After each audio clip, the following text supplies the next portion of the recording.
Štai ir pasibaigė projektas Jaunas veidas per 30 dienų. Lygiai 30 dienų mes su dalyvė Jurgita dirbome su veidu ir kaklu. Dirbome dviem būdais. Nuotolinė programa, kurioje buvo užsiėmimai veido mankštų ir savimasažų, vyko kiekvieną dieną nuotoliniu būdu namuose, Jurgita dirbo. Be to, nemažiau kaip 3 savaitės mes dirbome su ja kartu asmeniškai veido mankštas ir savimasažas.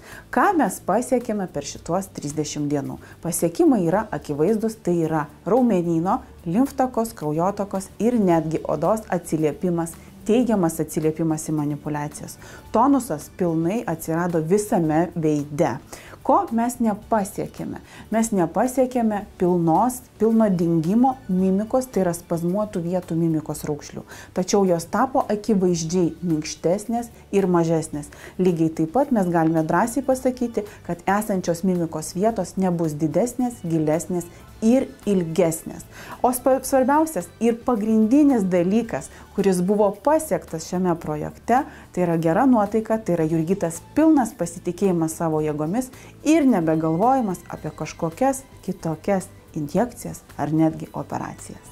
Puikios 4 savaitės naujų, kurios davė iš tikrųjų daug naujų dalykų, visiškai naujų. O iš tikrųjų tai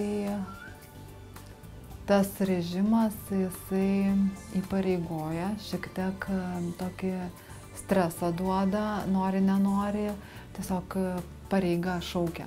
Žinoma, kad taip, patenkinta dėl to, kad iš tikrųjų tai veikia. Tik tai gal dar kartą pasikartosiu, ką ir sakiau, yra paprašiau gal nueiti ir tą procedūras pasidaryti, tą botuliną susileisti, bet ne.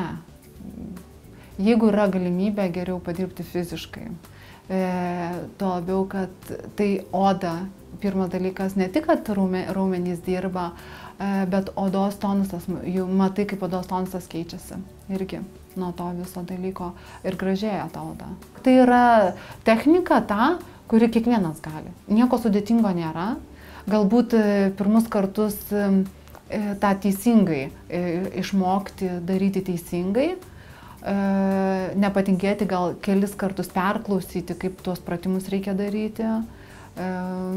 O visa kita tai viskas čia įmanoma. Čia nėra kažkokio tokio nesuprantamo ir neaiškaus. Jinai pajaus tą skirtumą. Tikrai pajaus. Jeigu darys sąžiningai ir darys ir mankštą, ir savimasažą. Tikrai jinai pajaus viską kitaip. Ir per raumenyną, ir per veido kontūrus, ir netgi per odos stangrumą ir visą. Tikrai nemeluosiu ir nepasakysiu, kad ne. Nes man patinka, kai plaukai krenta, truputį daugiau jų krenta į vieną pusę, bet aš ir juos susirišu ir kartais nuimu nuo veido. Bet aš atsimenu tavo tą pastabą ir tikrai žinau. Ir tai darydama, tai nešiodama, aš atsimenu tavo tą, visą laiką dabar atsimenu, tą tavo tokį pastebėjimą.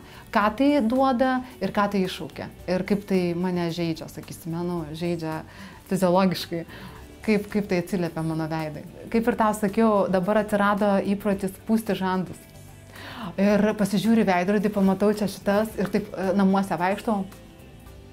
Mašinai sėdžiu ir mano vaikai klausia, mama, ką tu čia darai?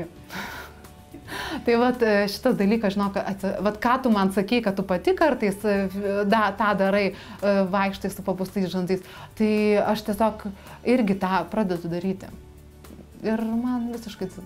O jeigu jūs lygiai taip pat kaip Jurgita jau įvaldėte žandų pūtimą, tai ir darykite nuolatos visur ir visada.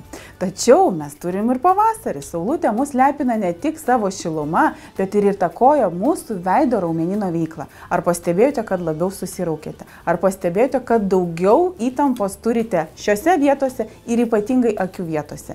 Jeigu jūs nenuolatos nešiojate akinukus nuo saulės, tai dienos bėgyje padarote nemažai žalos akių zonai. Tam, kad nuimti spazmus, jums padės taškai.